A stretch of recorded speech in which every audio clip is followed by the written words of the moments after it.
Good news sa mga motorista, may nakaambang oil price rollback sa susunod na linggo.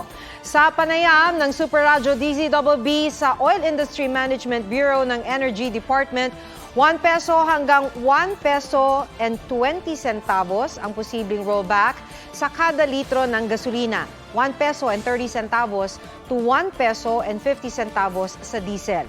Sa kerosene naman, hanggang 2 pesos ang posibleng tapyas kada litro. Ayon naman sa isang industry source, hanggang 1 peso and 40 centavos ang tapyas sa diesel.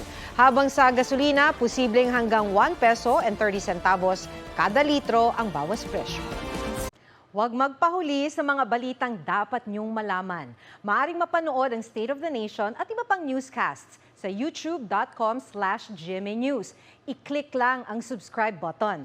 Sa mga kapuso naman abroad, maaari kaming masubaybayan sa GMA Pinoy TV at www.gmanews.tv.